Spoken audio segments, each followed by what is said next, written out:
छत्तीसगढ़ में हमारे पास खनिज है, हमारे पास सीमेंट है, हमारे पास लोहा है भरपूर मात्रा में, और इन सबको एक्सप्लॉइट करने के लिए टेक्नोलॉजीज भी हैं, मतलब लोग हैं, पूरा एक सिस्टम है, बड़े बड़े इंडस्ट्रीज हैं।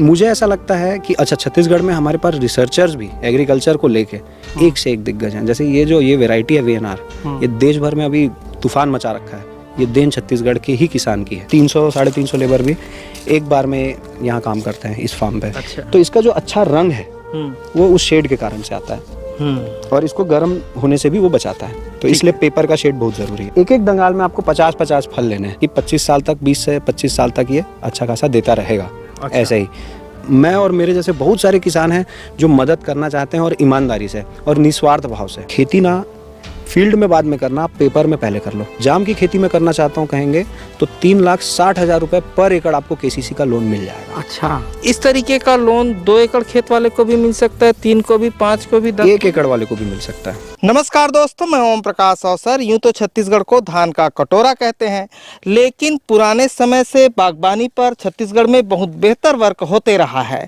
इसीलिए हमारे यहाँ गांव मिलते हैं, चौक मिलता है, मोहल्ला मिलता है, संतरा बाड़ी, केला बाड़ी, आमा बाड़ी। इसका मतलब होता है कि वहाँ पे बाड़ी कभी रही होगी, बागबानी होती थी।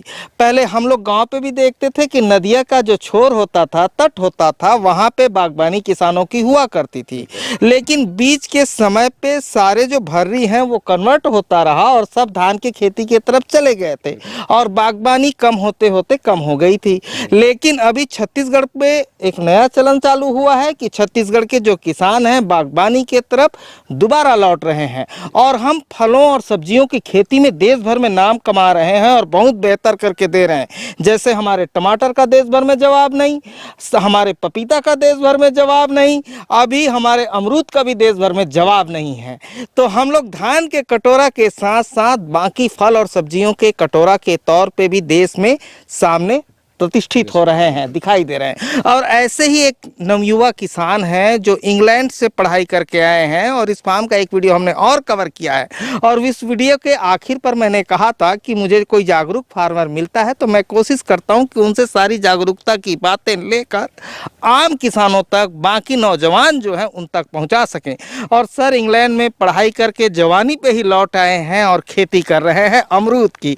आज सर अपना परिचय बताइए, फार्म का नाम बताइए, और कितने एकड़ पे अमरूद की खेती कर रहे हैं ये बताइए। मेरा नाम कबीर चंद्राकर है। हाँ। मेरा फार्म है मुजगहन नाम के गांव पे। हाँ। फार्म का नाम है अशोक वाटिका, मेरे पिताजी का नाम है अशोक, तो हाँ। अशोक वाटिका मुजगहन, हाँ। ये मेरे फार्म का नाम है। हाँ। मेरी कंपनी का नाम है हरियर फील्ड्स प्राइवेट लिमिटेड। हाँ। हम लोग 100 एकड़ 102 एकड़ के आसपास अभी गुआवा का प्लांटेशन करके रखे हैं। छत्तीसगढ़ में 4 फार्म्स हैं। हाँ। तो अभी आप जिस फार्म में, यहाँ 45 एकड़ लैंड है, उसमें से 40 एकड़ में गुआवा का प्लांटेशन किया हुआ है।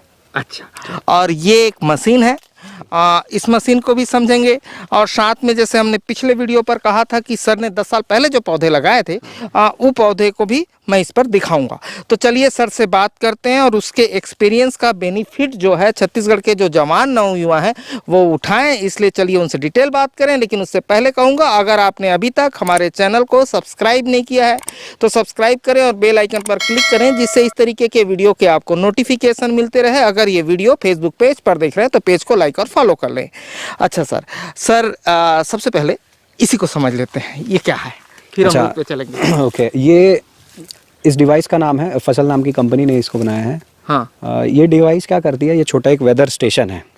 अच्छा, तो हवा कितनी चल रही है वो ऊपर से पता चलेगा क्या सर? हाँ, ऊपर जो वो घूम रहा है, हाँ, वो उससे विंड का स्पीड पता चलता है, डायरेक्शन पता चलता है। हाँ। मॉइस्चर मतलब जो ह्यूमिडिटी है, हाँ, हवा में नमी कितनी है, हाँ, आर्द्रता, वो ये बताता है। हाँ। रेनफॉल की संभावना कितनी है वो ये बता देता है, रेनफॉल कब होने वाला है। हाँ। और अगर और हुआ है अगर तो कितना रेनफॉल हुआ है वो भी ये मेजर करके बता देता है। इसके अलावा इसमें 2 सेंसर्स होते हैं, सॉइल मॉइस्चर, हाँ, नीचे लगा है, जो नीचे लगा हुआ है। ये जो तार आप देख रहे हैं, हाँ, ये एक सेंसर है, ये करीब 1.5 फीट नीचे तक अंदर जमीन में गया हुआ है। हाँ। ये करीब 1.5 फीट नीचे का नमी बताता है। अच्छा। कि मिट्टी में 1.5 फीट नीचे क्या हो रहा है। अच्छा। आप ऊपर से पानी तो दे रहे हैं ड्रिप लाइन से, हाँ, हाँ, हाँ, लेकिन वो वहां तक जा रहा है कि नहीं, हाँ, ये पता कैसे चलेगा। हाँ। तो ये जो मॉइस्चर सेंसर है ये हाँ, सेंटीबार्स में बताता है कि वहाँ कितनी नमी है। हाँ। तो और वैसे ही 6 इंच ऊपर का भी, मतलब 6 इंच गहरे का भी, ये मतलब सरफेस वाला हो गया। और वो डेप्थ में होता है थोड़ा 1.5 फीट में। तो जो रूट जोन है वो 2 तरह के होते हैं, एक ऊपर में होता है प्राइमरी, और जो ज़्यादा अंदर का रूट जोन है, ये दोनों के लिए नमी की ज़रूरत होती है। तो हम पानी तो चला देते हैं, लेकिन वहाँ तक नमी है कि नहीं है, कम है कि ज़्यादा है, मतलब ज़्यादा भी खराब है और कम भी खराब है, तो उसका जो संतुलन है वो बनाए कैसे रखे, उसमें ये बहुत मदद करता है। तो सबसे उपयोगी वैसे इसका ये वाला पार्ट सबसे ज़्यादा उपयोगी है। इसके अलावा इसमें आर्टिफिशियल एक लीफ है, वो स्टोमेटा कब खुलता है कब बंद होता है, मतलब स्प्रेइंग के लिए वो मदद करता है कि कब कौन सा टाइम कौन सा वक्त दिन का सही है, जब आपका जो स्प्रे है उसका इफेक्टिविटी, उसका जो असर है वो सबसे ज़्यादा कब होगा, ये इसका आर्टिफिशियल लीफ बताता है। अच्छा, इसको आसान भाषा में समझे सर, ये नीचे जो है ये मिट्टी में कितना पानी चाहिए इसको डिसाइड करता है कि आप ड्रिप में कितना चलाएं, कितना पौधे के लिए, हाँ, ठीक है, ये करता है। और जो वो पत्ता है बोल रहे हैं, हाँ, वो ये बताता है कि किस वक्त आपको इसके ऊपर स्प्रे करने हैं, यानी दवाई छिड़कने हैं, बिल्कुल ये बताते हैं। हाँ। इसको जरा और विस्तार देके जरा समझाइए।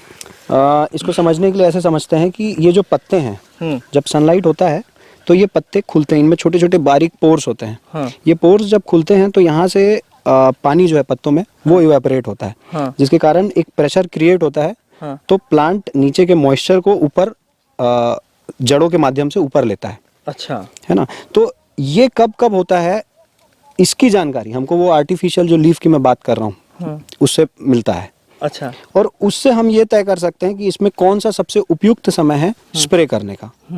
कई बार जैसे बारिश का मौसम है या ओस अगर पड़ा हुआ है सवेरे दिन में, तो इसमें पानी का एक लेयर रहता है। उस टाइम में अगर आप स्प्रे करेंगे तो वो यहाँ से अंदर जा नहीं पाएगा। मतलब पौधा वहां से तो न्यूट्रिशन लेता ही है, साथ साथ इन पोर्स से भी न्यूट्रिशन लेता है। तो ये पोर्स जिस टाइम में खुले हुए हालत में हो और सूखे हुए हालत में हो तभी स्प्रे करना सबसे असरदार होगा। अगर वो गीले हालत में या बंद हालत में और अगर आप स्प्रे कर रहे हैं तो वो वेस्ट हो रहा है। तो हमको लग रहा है कि नहीं, हमने तो स्प्रे किया, दवाई असर क्यों नहीं कर रहा है। तो आप फिर झगड़ा करेंगे दुकान वाले से, आपने गलत दवाई दे दी। आप अपने लेबर से झगड़ा करेंगे, यार तुमने गड़बड़ी की है, स्प्रे नहीं किया है, सही मात्रा में नहीं मिलाया सही। लेकिन ये भी एक कारण होता है जिसको हम लोग नेगलेक्ट करते हैं, और अब टेक्नोलॉजी की मदद से हमको ये जानकारियाँ मिलने लगी हैं। और अगर आप एप्लीकेशन इसका देखेंगे तो हर 10 मिनट में वो डेटा सेंड करता रहता है। अच्छा, आपको डेटा सेंड करते रहते हैं? हाँ, मतलब वो ऐप में अपडेटेड रहता है, जब भी आप खोल के देखेंगे मोबाइल पे करता है? मोबाइल पे करता है, और वो एक ग्राफ बना के दिखाता है कि कब कितना वेटनेस है, लीफ वेटनेस कब कितना है, सॉइल मॉइस्चर कब कितना है, प्राइमरी और सेकेंडरी दोनों, ये सारी चीज़ों की जानकारी वो लगातार देता रहता है। मतलब किसानों को उनके एक्सपीरियंस में और ज़्यादा बेनिफिट पहुंचा हेल्प करता है डिसीजन जैसे हमारे किसानों का एक्सपीरियंस है कि सुबह सुबह दवाई की छिड़काव करते हैं, मतलब तेज धूप में नहीं करता कोई, पे नहीं करते, बिल्कुल है ना। तो वो उनका एक्सपीरियंस है कि सुबह सुबह करते हैं तो बेनिफिट मिलता है। मतलब वो बेसिक चीज को जानते हैं, सुबह करते हैं तो बेनिफिट मिलता है। क्यों मिलता है इस पे भले उनका गहन विश्लेषण नहीं है, लेकिन वो बेनिफिट को जानते हैं। तो ये उनके जो एक्सपीरियंस है उसमें और ग्रोथ कर देता है कि ये चीजें हैं, तो वो आप कर लो। यही बिल्कुल सही, बिल्कुल सही। अच्छा, इसको कोई कैसे परचेस कर सकता है? ये फसल अगर आप गूगल करेंगे तो इनकी पूरी जानकारी मिल जाएगी। हाँ। और आप चाहें तो इनका डिटेल मैं दे भी सकता हूँ। ये इनके वेबसाइट का नाम है। अच्छा, यहाँ बहुत इजीली अवेलेबल है।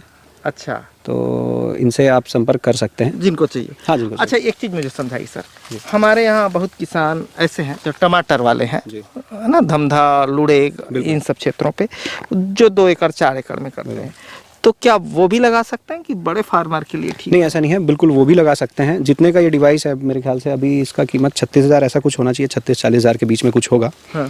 और वो बिल्कुल लगा सकते हैं, और उतना पैसा मेरे को ऐसा लगता है अगर 4-5 एकड़ का किसान है वो एक ही बार में बचा लेगा। अच्छा, बेनिफिट होता है? 100% वो दवाई और खाद में के खर्च में से ही काट के बचा सकता है। ठीक, जी जी, बहुत इंपॉर्टेंट रहती है ये सब जानकारियाँ। हाँ। क्योंकि क्या होता है, हम खाद तो डेली चला रहे हैं, अगर पौधा तैयार नहीं है खाद को उठाने के लिए, मतलब जमीन में नमी ऑलरेडी है, ऊपर से आप और खाद के साथ पानी मिला के दे दिए, तो वो तो उसको उठाएगा नहीं और वो वेस्ट होगा। तो उससे अच्छा आप फर्टिगेशन मत करिए। उस हालत में फर्टिगेशन आपको नहीं करना चाहिए। ये जानकारी अगर ये डिवाइस हमको बता दिया तो हमारे तो उतने पैसे बच गए। तो ये बहुत उपयोगी है। अब चलते हैं सर इधर पे, थोड़ा सा समझ लेते हैं इसको। सर, ये कौन से वैरायटी है? ये वीएनआर है। VN आ रही है, देखो गजब का फला है, VN आ रही है। और इसको सर ऐसा ढक के क्यों रखे हैं? ये जो पहला फोम नेट रखा है, हाँ। जब हम इसको तोड़ते हैं हाँ। तो लेबर क्या है, थोड़ा मिस हैंडलिंग कर देता है। मतलब इसको कैरेट में रख के सीधे पलटा दिए, हाँ। एक दूसरे से अगर टकराएगा तो जहाँ जहाँ से वो चोट खाता है वहीं वहीं से उसमें सड़न और गलन की प्रक्रिया शुरू होती है। अच्छा। तो वो ना टकराए इसलिए कुशनिंग का काम करता है। ये जो फोम है हाँ। गद्दा, इसको कितना भी ऐसे टकराएंगे तो ये इस पे इम्पैक्ट आएगा। अच्छा। ये शॉकअप का काम करता है। ये जो पॉलीथीन है, ये पॉलीथीन अगर इस पे लगाए तो कीड़े इसको पार नहीं कर पाएंगे। हाँ। तो कीड़ों से इसका बचाव हो गया। क्योंकि जो खराब फल आपको दिखते हैं उसको कीड़े अगर थोड़ा सा, जब वो छोटा होता है तब छोटा सा भी अगर उसको खरोच भी मार दिए तो जब वो बड़ा होगा तो वो बड़ा एक स्कार दिखेगा। मतलब एक बड़ा सा चोट उसमें दिखेगा, लाइनिंग दिखेगी, तो वो दिखने में सुंदर नहीं होता, तो बिकता नहीं, लोगों को लगता है शायद ये खराब है। तो वो डैमेजेस को ये पॉलीथीन रोक लेता है। और इसके ऊपर में जो पेपर हमने लगाया है, अगर इसके ऊपर सीधे सनलाइट पड़ेगा तो हीट अंदर ट्रैप हो जाएगा। अच्छा। कार जैसा गर्म हो जाता है, हम धूप में रख देते हैं तो उसी प्रकार से, तो ये गर्म ना हो इसलिए ये शेड में रहता है इसमें। अच्छा। तो इसका जो अच्छा रंग है वो उस शेड के कारण से आता है और इसको गर्म होने से भी वो बचाता है। तो इसलिए पेपर का शेड बहुत ज़रूरी है। अच्छा सर, और ये हमने पिछले वीडियो पे इस पे डिस्कशन नहीं किया था, ये जो लगा है खंभा और तार जो लगे हैं उनको जरा बता दीजिए सर। हमने पिछले वीडियो में ये बात की थी कि एक पेड़ से हम 50 किलो फल लेना चाह रहे हैं। हाँ। तो इतना लोड अगर हम इस पौधे को देंगे, और दूसरे और तीसरे साल से ही हम ये बात कर रहे थे कि हम इतना फ्रूट लेना चाह रहे हैं, हाँ।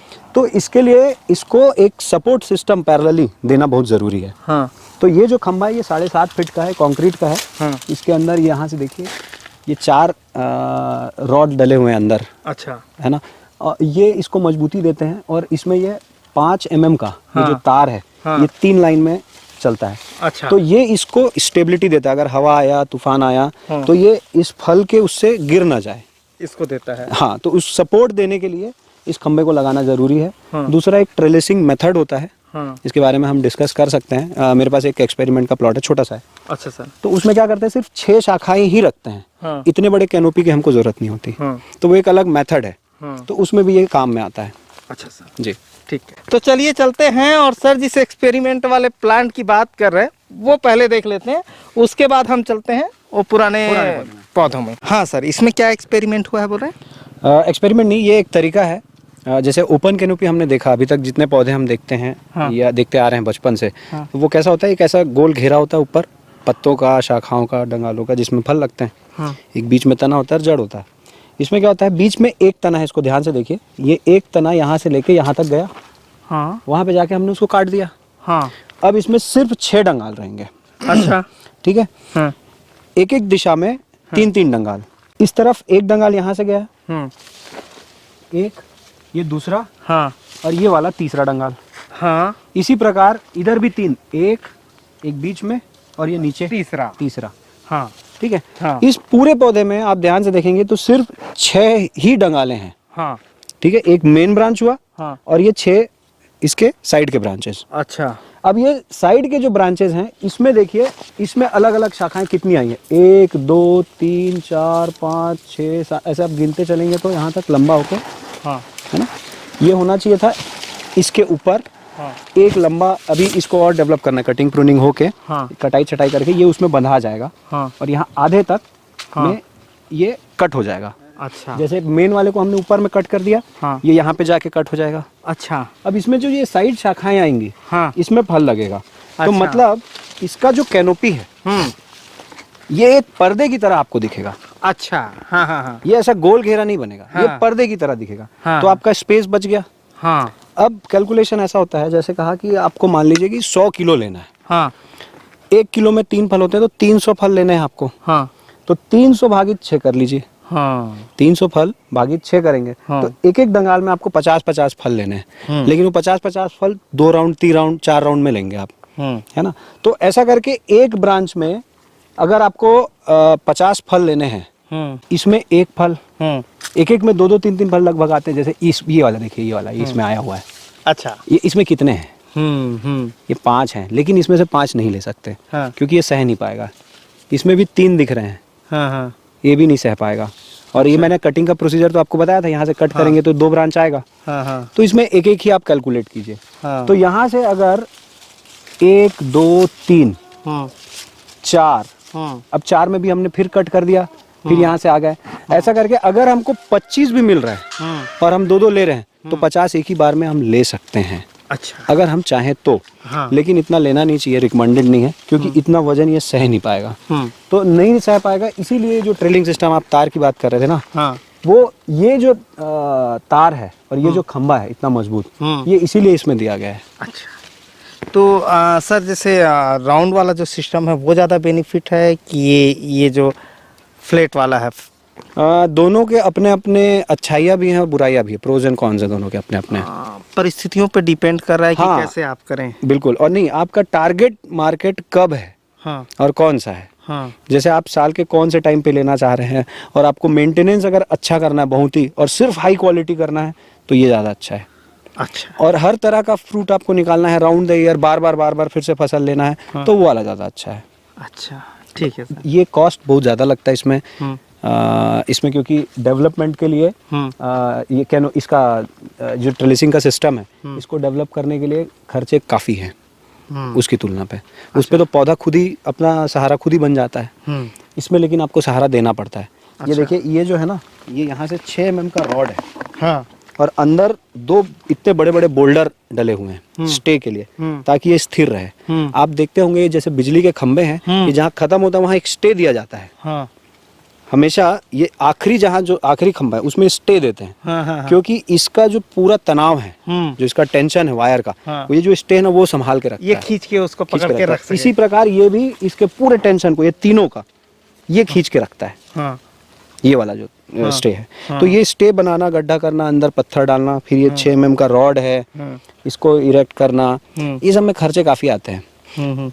उसके बाद इसका जो कटिंग प्रूनिंग है वो एकदम परफेक्शन से करना बहुत जरूरी है। जैसे मैंने आपको 6 टहनियाँ दिखाई ना, तो इसका जो सिलेक्शन है, अभी देखिए जैसे इसमें क्या हो गया है, इसमें एक गड़बड़ी है, ये इतने नजदीक नजदीक में जो शूट आ गए ना, ये नहीं चाहिए।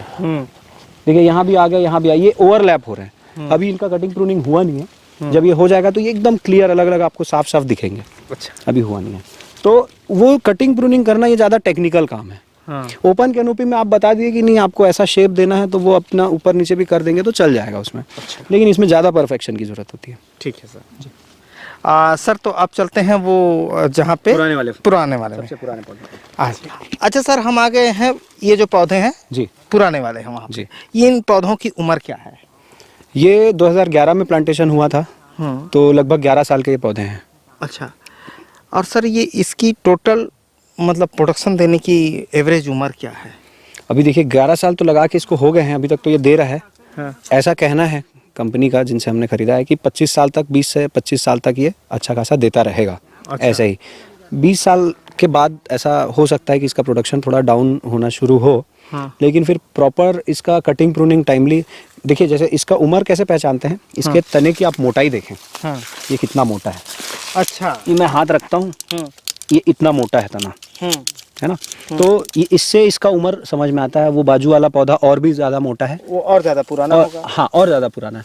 अब इसकी ये जो टहनियाँ हैं ये भी काफ़ी मोटी मोटी हो गई हैं। अब आप देखेंगे इसमें इसका डीप प्रूनिंग हुआ है। डीप कटिंग का मतलब ये होता है कि इसको बहुत गहराई से, और बहुत, जब इसको काटते हैं तो बड़ी बेदर्दी से, कि भाई पूरा प्लांट नेकेड हो जाता है। हाँ। इसमें आपको पत्तियां ही नहीं दिखेंगी। हाँ। इसमें पतले वाले डंगाल एक भी नहीं दिखेंगे। हाँ। तो आप यहाँ से देख सकते हैं, ये ऐसे मोटे मोटे हाँ, डंगालों को हमने काट के हाँ, फिर इसको गर्मियों में ये किया था। उसके बाद ये नए शूट, पूरे ताजे शूट्स फिर से आ गए। तो इसका पूरा कैनोपी अब हम फिर से डेवलप करेंगे शेप देकर। अभी इसके बाद एक बार और होगा कटिंग प्रूनिंग, अभी हुआ नहीं, लाइट प्रूनिंग और होगा। अच्छा, तो इसको और अच्छे से शेप देंगे अभी। हाँ, हाँ, तो एक बार डीप कट हुआ, फिर इसको शेप देंगे, तो इस साल का प्रोडक्शन इसमें नहीं आएगा, हाँ, या नहीं के बराबर आएगा, बहुत कम आएगा। हाँ, अगले साल ही तो 1 साल का प्रोडक्शन लॉस होता है ऐसा करने पे। हाँ, हाँ, तो 1 सीज़न का बोल सकते हैं, 1 सीज़न का प्रोडक्शन लॉस इसमें होता है। और वो मेन सीज़न अभी है जो मैंने आपको बताया, 60-70% तो इसी टाइम निकलता है। हाँ, तो वो लॉस हो गया। अब इसके बाद जो सीज़न है उसमें इसमें हम लोग फ्रूट लेंगे। हाँ। लेकिन ये ज़रूरी है प्लांट के हेल्थ के लिए, ऐसा कैनोपी बनाना। अच्छा। तो ये सब स्टेज तो बहुत बाद में आते हैं, लेकिन ठीक है। और मेरे को लगता है इसको अगर हम चाहें अभी, तो इसको जो ट्रेलिसिंग मैंने आपको बताया, हाँ, उस मेथड में भी जा सकते हैं, क्योंकि नई नई डंगालें आ रही हैं। अगर हम इसमें स्टेकिंग सिस्टम लगा दें, इसमें लगा ही हुआ है वैसे, हाँ, हाँ, तो इसमें वो जो 6 ब्रांचेज हैं वो सेलेक्ट करके उनको ही डेवलप कर सकते हैं हम। वैसा भी कर सकते हैं, तो ये अच्छा और अच्छा प्रोडक्शन देगा। तो पहले मेरा प्लान था कि वैसा करें, लेकिन फिर मैंने सोचा कि नहीं, राउंड कैनोपी में ठीक चल रहा है अभी। मैनेजमेंट थोड़ा सा, हमारे जो लेबर सब हैं तो उसी में ही ट्रेन हो चुके हैं। तो इसलिए मैं ट्रेलिसिंग में इस फार्म में नहीं जा रहा हूँ, नए फार्म में फिर प्लानिंग है। सर, इस फार्म पे कितने वर्कर डेली काम करते हैं? अभी आज मेरे ख्याल से 80-90 के आसपास होंगे। नॉर्मली एवरेज साल भर मान के चलिए 60-70 का एवरेज आता है, और जब जिस टाइम में हैवी वर्कलोड होता है तो 300-350 लेबर भी एक बार में यहाँ काम करते हैं इस फार्म पे।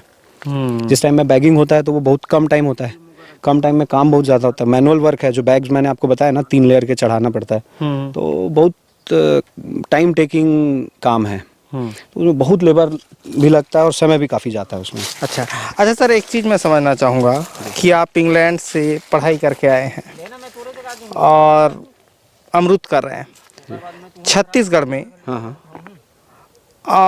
बागबानी को कैसे देखते हैं, क्या स्कोप देखते हैं छत्तीसगढ़ियों के लिए? देखिए, संभावनाएं तो अपार हैं। छत्तीसगढ़ में हमारे पास खनिज है, हमारे पास सीमेंट है, हमारे पास लोहा है, भरपूर मात्रा में, और इन सबको एक्सप्लॉइट करने के लिए टेक्नोलॉजीज भी हैं। मतलब लोग हैं, पूरा एक सिस्टम है, बड़े बड़े इंडस्ट्रीज हैं।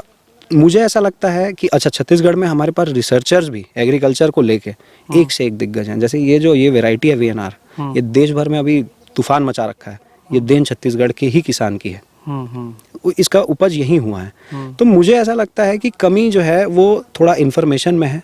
लोगों को इन्फॉर्मेशन तक पहुंचना पड़ेगा, और आजकल उसका रास्ता और आसान हो गया है, बहुत आसान हो गया है। हम कोई भी चीज़ सोच नहीं सकते, इतनी आसानी से हम तक आ सकता है। जैसे आप ही का चैनल अगर ले लें तो आप जितनी आसानी से जानकारियाँ लोगों तक पहुंचा रहे हैं, या जो इस अभी वीडियो को देख रहे होंगे, वो बहुत आसानी से अगर मुझ तक भी पहुंचे वो, या आप तक भी पहुंचे, तो बहुत सारी ऐसी बारीक चीज़ों को वो जान सकते हैं, जिसको पुराने ज़माने में जब ये माध्यम नहीं था तब जानने में कितना पैसा और कितना मेहनत खर्च होता। एक आदमी अगर यहाँ घूमने आता तो एक बार में कितना ही जान के वो ले जाता, लेकिन आज मोबाइल के माध्यम से कभी भी वीडियो कॉल करके दिखा सकता है कि भैया मैंने ये गुआवा लगाया, या वीडियो बना के भेज सकता है कि इसमें ये तकलीफें आ रही हैं, आप थोड़ा सा इसका समाधान बता दीजिए।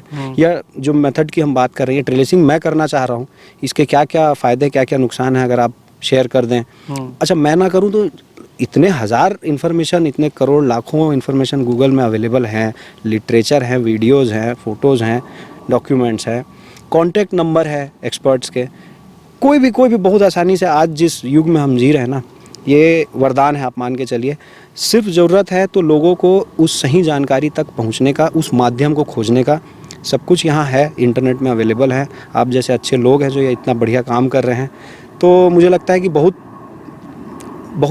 उज्जवल है भविष्य छत्तीसगढ़ का, 100%। और स्ट्रेटेजिकली भी देखें, मतलब जियोग्राफिकली देखें तो हम जहाँ पे प्लेस्ड हैं, हमसे दिल्ली 1000-1100, मुंबई 1000-1100, 900 कोलकाता, तो एकदम बिल्कुल बीचों बीच हैं बराबर, और खनिज के ऊपर बैठे हुए हैं। क्लाइमेटिक यहाँ कोई, कभी आप सुने नहीं होंगे कि यहाँ भूकंप आया हो, बाढ़ में डूब गया हो, या ऐसी सर्दी पड़ी हो कि लोग कांप रहे हो, या खत्म हो जाए, ऐसी गर्मी पड़ी है कि लोग सह नहीं पाए हैं, सूखा पड़ गया है, लोगों के पास खाने का नहीं, ऐसा कुछ नहीं है।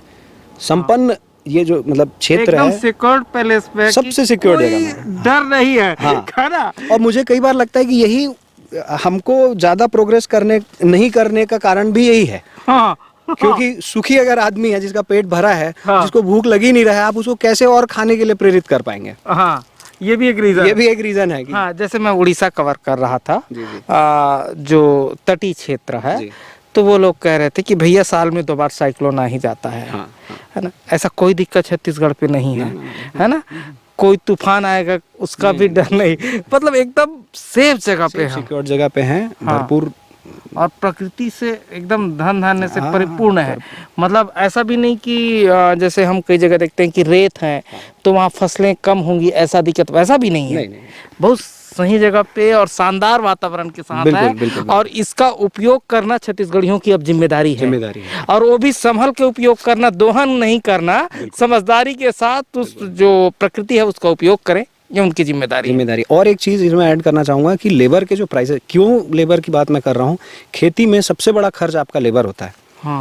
मैं जितने किसानों से संपर्क, जितनी मैं जानकारी रखता हूँ, उसके हिसाब से छत्तीसगढ़ से कम रेट्स पे लेबर और कहीं अवेलेबल नहीं है, मेरी जानकारी के अनुसार।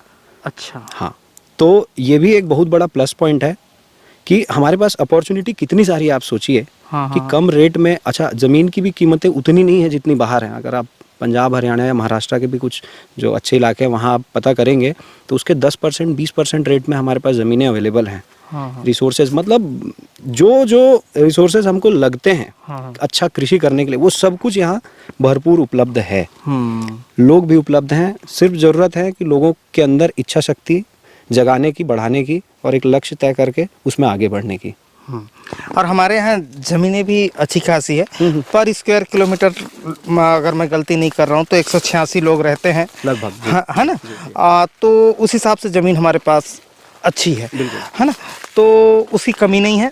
साथ में हमारे पास जंगल बहुत उपलब्ध है, नदियाँ हैं। अब हमारी जिम्मेदारी है कि उनको संरक्षित करें, बचाएं और जो ज़मीन हमारी खेती की है उस ज़मीन का हम उपयोग करें और प्रोडक्शन बढ़ाएं अपना। साथ में जानकारी अपनों बढ़ाएं, पड़ोसी घलो बढ़ाएं, टांग खींचे वाले काम ना करें। बिल्कुल सही बात है। नहीं, छत्तीसगढ़ में एक कहावत है कि हाथ कोई नहीं खींचता है, वो पड़ोसी का टांग खींचने में लगे रहते हैं कि ये ऐसा कर रहा है तो कर क्यों रहा है। सही बात, बिल्कुल सही है, बिल्कुल सही है, बिल्कुल। तो वो ना करें तो निश्चित ही छत्तीसगढ़ का विकास होगा। अच्छा सर, एक समस्या और है, जैसे मैं ग्राउंड पे घूमते रहता हूँ, आप बड़े किसान हैं छत्तीसगढ़ में, जैसे कोई बकरी पालना चाहता है, कोई गाय पालना चाहता है, बहुत मुझे पूछते हैं लोग कि गाय पालना चाहता है, कोई बकरी पालना चाहता है। अब बकरी पालना चाहता है और गाय पालना चाहता है, इसका मतलब यह है कि वो 18 लीटर वाला 16 लीटर वाला गाय पालना चाहता है, मतलब वो जागरूक लड़का है ना। बकरी पालना चाहता है मतलब कि वो बकरी से प्रॉफिट कमाना चाहता है, वो पालना चाहता है जो टाइम टू टाइम टीका लगाता हो। खेती करना चाहता है, खेती करना चाहता है जो इस तरीके की खेती करना चाहते हैं, ऐसे भी लोग हैं। वो लोग हमेशा मुझे पूछते रहते हैं कि भैया ट्रेनिंग कहाँ लें, ट्रेनिंग कहाँ लें। तो हमारे यहाँ ट्रेनिंग का जो सिचुएशन है जैसे प्रशासन का है, तो उस पे क्या कहना चाहेंगे कि ट्रेनिंग जब अवेलेबल होगा, जब हमारे बच्चे सीखेंगे तब तो बेहतर करके देंगे ना। जी जी, बिल्कुल सही है। वही मैं कह रहा था, इसके पहले भी मैं वही बात कह रहा था कि जैसे ट्रेनिंग की ज़रूरत मुझे भी है। मतलब आपने मुझे बड़ा किसान कह दिया, लेकिन बड़ा एक जो शब्द है वो तुलनात्मक है। बहुत सारे किसानों से मैं छोटा हूँ। काफी सारे ऐसे किसान हैं जिनसे मैं बहुत छोटा हूँ। और जानकारी पे भी हर आदमी छोटा है। बिल्कुल बिल्कुल, वो कितना भी जान ले, वो कहेगा मैं गणित का विद्यार्थी हूँ। उनसे बड़ा जानने वाला मौजूद है, उससे बड़ा जानने वाले दुनिया पे मौजूद है ना भाई।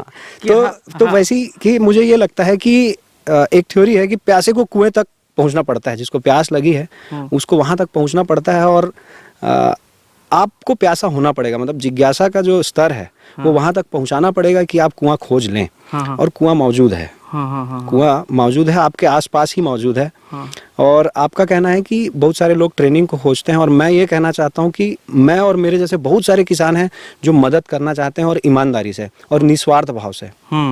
इसलिए क्योंकि अगर यहाँ अच्छे किसान होंगे तो यहाँ अच्छे अच्छे सर्विस प्रोवाइडर्स यहाँ आएंगे, अच्छे एक्सपोर्टर्स आएंगे। मैं अकेला किसान हूँ जो अगर मैं जाम उगा रहा हूँ, गुआवा उगा रहा हूँ, मेरे अकेले के लिए कोई एक्सपोर्टर आएगा नहीं। लेकिन यहाँ बहुत सारे 100 किसान अगर हो जाएंगे तो एक्सपोर्टर्स आएंगे, वो यहाँ फैसिलिटीज़ लगाएंगे, यहाँ कोल्ड स्टोरेज बनेगा, यहाँ रीफर कंटेनर यहाँ तक आएगा। बहुत सारी ऐसी सुविधा, मतलब बड़ी कंपनीज वाले यहाँ उनको लगेगा यार यहाँ मार्केट है, चलो यहाँ हम दवाई देते हैं।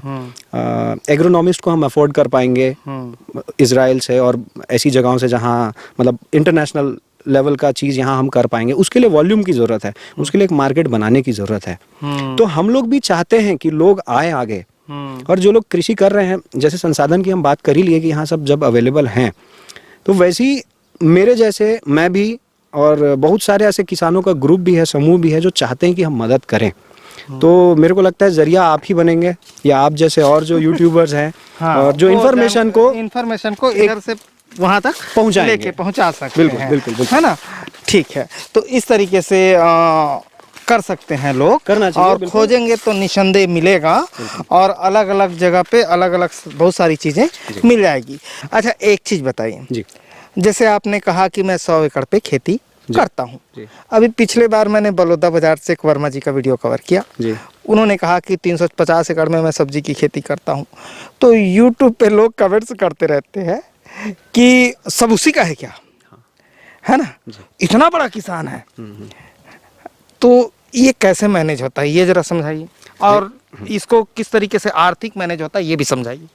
देखिए 100 एकड़ तो मेरा नहीं है, 40-45 एकड़ मेरा है, और बाकी की सारी ज़मीनें लीज पे हैं। तो मेरा ये कहना है, खेती करने के लिए जो लोग ये बहाने मारते हैं कि हमारे पास तो ज़मीन नहीं है साहब, हम करेंगे कैसे खेती। तो 100 एकड़ तो मेरे पास भी नहीं, लेकिन मैं 100 एकड़ में तो कर रहा हूँ ना। ठीक है, इसका मतलब ये है कि ज़मीन अवेलेबल है किराए में और इतने कम दामों में है। मैंने जैसे बताया लेबर के बारे में, जितने कम दाम में यहाँ लेबर अवेलेबल है, उतने ही कम दाम में किराए में ज़मीन भी अवेलेबल है और उतने ही कम दाम में बैंक से लोन भी अवेलेबल है। जो लोग ये बहाने मारते हैं कि हमारे पास पैसे नहीं है खेती करने के लिए, तो लोन अवेलेबल है, सब्सिडीज़ अवेलेबल है, गवर्नमेंट के पास स्कीम्स अवेलेबल है। आप ये बताइए कि आप कितने बैंक में जाके पता किए हैं, आप कितने गवर्नमेंट की एजेंसीज अलग अलग होती है, नेशनल हॉर्टिकल्चर मिशन अलग है, नेशनल हॉर्टिकल्चर बोर्ड अलग है, कितने ऐसी एजेंसीज में आपने पता किया है। अपेडा नाम की एक संस्था है, अगर आप थोड़ा भी एक्सपोर्ट्स या इसमें वैल्यू एडिशन की बात करते हैं कि चलो खेती तो नहीं कर सकते, मैं मान गया इसमें बहुत पैसे लगेंगे या बहुत जानकारी लगेगी, थोड़ा रिस्की बिजनेस है प्रोडक्शन, आप वैल्यू एडिशन पे काम कर सकते हैं। मेरे जैसे किसानों से आप गुआवा खरीद सकते हैं, पैकेजिंग करके इसको एक्सपोर्ट कर सकते हैं, इसकी भी जानकारियाँ उपलब्ध हैं, इसकी एजेंसीज गवर्नमेंट में अवेलेबल है।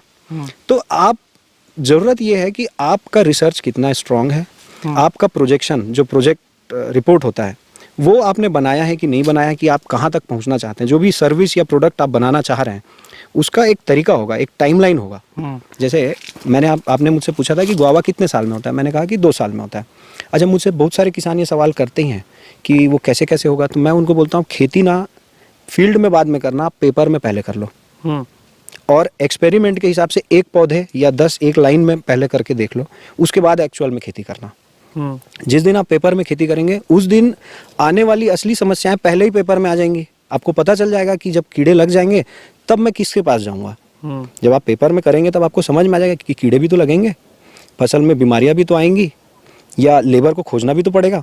तो आपको पेपर में जब करते रहेंगे तब आपको ये सवाल उठ ही जाएगा कि मैं लेबर लाऊंगा कहाँ से। तो बजाय इसके कि आप पौधा खरीद करके 2 लाख रुपए प्रति एकड़ का खर्चा कर लें, फिर आप लेबर खोजने निकले, या फिर आप कीड़े का विशेषज्ञ को खोजने निकले कि पौधों का विशेषज्ञ कौन है जो मुझे इसका गाइड करेगा, ये आप काम सब पहले कीजिए। गवर्नमेंट की एजेंसीज हैं, आप वहाँ जाइए, एनएचबी में पूछिए कि कितना वो अनुदान देती हैं, बैंक के पास जाइए, उनसे पूछिए वो कितना लोन देती, क्या प्रक्रिया है, बहुत इजीली अवेलेबल है। मैं आपको वेबसाइट्स के नाम जो मैंने नाम बताई एजेंसीज की, इसको नेशनल हॉर्टिकल्चर बोर्ड आप टाइप कीजिए आ जाएगा, नेशनल हॉर्टिकल्चर मिशन टाइप कीजिए आ जाएगा, स्टेट हॉर्टिकल्चर सब हर एक राज्य में होता है, आप वहाँ जाइए, वहाँ पता कीजिए, बहुत इजीली अवेलेबल है इन्फॉर्मेशन। आप जाके मिलिए लोगों से, अधिकारियों से बात कीजिए, एक रिप्लाई नहीं करेंगे, दूसरे नहीं करेंगे, तीसरे नहीं करेंगे, आप उसके ऊपर वाले अधिकारी डायरेक्टर से मिलिए, आप सेक्रेटरी से मिलिए एग्रीकल्चर, क्यों नहीं आप कृषि मंत्री से मिलिए कि मेरी ये समस्या है, मैं खेती करना चाह रहा हूँ। इन सब में मैंने जो पहले बात कही कि आपकी इच्छा शक्ति कितनी तीव्र है ये मायने रखता है, कि आपको प्यास कितनी लगी है। जितनी ज़्यादा प्यास लगेगी उतनी तीव्रता से आप पानी खोजेंगे और पानी खोज ही लेंगे, क्योंकि पानी तो है, अगर मुझे मिल रहा है तो मैं कहीं पाताल लोक से नहीं ला रहा हूँ, मेरे ही आसपास है, उसी से ही मैं ले रहा हूँ। तो वैसी वही सारी जानकारियाँ और संसाधन सभी किसानों के लिए अवेलेबल है, सिर्फ ज़रूरत है खोजने की। मैं एक और इन्फॉर्मेशन, एक अभी रिसेंट की घटना आपसे शेयर करना चाहूँगा। केसीसी का जो लोन होता है, सारे किसान भाई हैं, सब जानते हैं, आप भी जानते ही होंगे। केसीसी का लोन 40,000 50,000 रुपये पर एकड़ धान में मिलता है। अभी से पहले तक जाम की खेती करने के लिए भी 40 से 50,000 रुपये ही लोन मिलता था केसीसी में। इस साल ये हुआ, और आपने मुझसे पूछा कि खर्चा असली में कितना आता है, तो असली में तो 3 लाख 4 लाख आता है। तो किसान करेगा कैसे, क्योंकि बैंक के पास पहुंचेंगे तो वो बोलेंगे हम 40-50,000 देंगे। मैं भी बैंक के पास गया, मुझसे कहा कि 40-50,000 आपको मिलेगा साहब। क्यों मिलेगा, तो बोले कि गाइडलाइन में है, उतना ही खर्च आता है। मैंने कहा कि गाइडलाइन कब का बना है आपका, आज का तो मॉडर्न टाइम में तो सब परिस्थितियाँ बदल गई हैं, सारे रेट्स बढ़ गए हैं, इन्फ्लेशन लागू हो गया है, तो ये सब अपडेट कहाँ से होता है, कौन करता है। तो उन्होंने कहा कि इकोनॉमिक्स डिपार्टमेंट, एग्रीकल्चर का जो विभाग है इकोनॉमिक्स डिपार्टमेंट, वो करती है। तो मैंने कहा कि आप एक चिट्ठी लिखिए उनको और उनको एक प्रोजेक्ट रिपोर्ट सबमिट कीजिए। तो बैंक के साथ मिल के हम लोगों ने फिर प्रोजेक्ट रिपोर्ट तैयार किया, वहाँ सबमिट कराया, और अभी की तारीख में अगर आप मैं बैंक ऑफ इंडिया के तो जानता ही हूँ, शायद सभी बैंक्स में अपडेट हो गया हो, लेकिन बैंक ऑफ इंडिया में अगर आप जाएंगे और आप जाम की खेती में करना चाहता हूँ कहेंगे तो 3,60,000 रुपये पर एकड़ आपको केसीसी का लोन मिल जाएगा। अच्छा जी, वो बढ़ गया। और ऐसा काम मेरे ख्याल से पपीता और केला में भी उन्होंने अपडेट कराया। और ये आप किसान अगर जागरूक है तो बिल्कुल करवा सकता है, कोई नहीं रोक सकता, क्यों रोकेंगे। और मेरा बहुत अच्छा एक्सपीरियंस था, मैंने जब इंदिरा गांधी कृषि विश्वविद्यालय में गया, वहाँ के प्रोफेसर से जब मैंने बात की, वहाँ के एचओडी से बात की, डीन साहब से बात की, सब ने मुझे बहुत सपोर्ट किया। बहुत उन्होंने कहा कि इसमें थोड़ा एडजस्टमेंट करो, जहाँ जहाँ कमियाँ थी उन्होंने बताया और उसको अप्रूव कर दिया। बहुत ईजिली मेरा लोन अप्रूव हो गया। ये छोटा सा एक उदाहरण था कि जहाँ जहाँ रुकावटें हैं उन सबको अगर देखिए समस्या के साथ ही समाधान भी जन्म लेता है, ठीक है, बस समाधान को खोजना पड़ता है और समस्या आपके सामने होता है। हाँ। और एक चीज और है, आवश्यकता आविष्कार की जननी है। जो करना चाहेगा वही कर पाएगा, अन्यथा जो नहीं करना चाहेगा वो नहीं कर पाएगा। हाँ। उसके पास बहाने भरपूर होते हैं कि हमारी परिस्थिति ऐसी है साहब, हम तो इतना पढ़े नहीं है साहब, हमारे पास जमीन नहीं है साहब। हाँ। मैं तो, आप समस्या बताइए, मैं समाधान बताता हूँ, अगर इच्छा है तो। हाँ ठीक है सर। अच्छा सर, एक चीज मैं पूछ रहा था, जैसे आप कह रहे हैं, तो ये इस तरीके का लोन 2 एकड़ खेत वाले को भी मिल सकता है, 3 को भी, 5 को भी, 10? 1 एकड़ वाले को भी मिल सकता है। 1 एकड़ के पास भी अगर वो जाएं बैंक में, उनसे बोलें कि मैं जाम की खेती करना चाहता हूँ और केसीसी लेना चाहता हूँ, हाँ, तो आपका क्या गाइडलाइन है? हाँ, तो उनका गाइडलाइन अगर कम होगा तो कृषि विभाग से बात करके वो अपडेट हो जाएगा। हाँ, नहीं होगा तो बैंक ऑफ इंडिया में मैंने तो करवा लिया है, बाकी के बैंक्स में भी वो चाहें तो करवा सकते हैं। उनके एग्रीकल्चर का विभाग होता है हर बैंक में। हाँ, हर बैंक में एग्रीकल्चर का एक अलग विभाग होता है। हाँ, हाँ, हाँ, उनसे अगर आप जाके मिलेंगे, उनके साथ बैठेंगे, अपना प्रोजेक्ट उनसे शेयर करेंगे। हाँ, मैंने कहा ना कि आपको खेती पहले पेपर में करनी पड़ेगी, हाँ, प्रोजेक्ट्स में करनी पड़ेगी। ये पहले ज़माने, पुराने ज़माने टाइप नहीं रहा कि वो गेहूँ लगा रहा है मैं भी लगा देता हूँ, ऐसा नहीं चलेगा। हाँ, अभी आपको प्रॉपर रिसर्च करना पड़ेगा, स्टडी करना पड़ेगा, क्या क्या चीज़ें कहाँ कहाँ से आपको मिलेंगी, कहाँ से आएंगी। हाँ, जब तक आप ये नहीं करेंगे तो आप, मतलब अंग्रेजी का कहावत है, फेलिंग टू प्लान हाँ, इज प्लानिंग टू फेल। अच्छा, अगर आप प्लान करने में फेल हो रहे हैं, हाँ, तो मतलब आप फेल होने का प्लानिंग कर रहे हो। हाँ, तो प्लानिंग आप पहले कर लो अच्छे से, वो भी पुख्ता, उसके बाद फिर आप रिसोर्सेज को एक्सप्लोर करना चालू करो। अच्छा, तो ये हम दिखा रहे थे अमरूद की खेती, और सर कर रहे हैं, और 2 वीडियो हमने कवर किया है, और पहले वीडियो पर भी बहुत सारी चर्चा की है, और ये दूसरा वीडियो है। तो ये वीडियो पसंद आया तो वीडियो लाइक कर लें, और धन्यवाद। मैं ओम प्रकाश अवसर, और इस तरीके के काम बाकी छत्तीसगढ़िया भी कर सकते हैं। धन्यवाद। मैं ओम प्रकाश अवसर।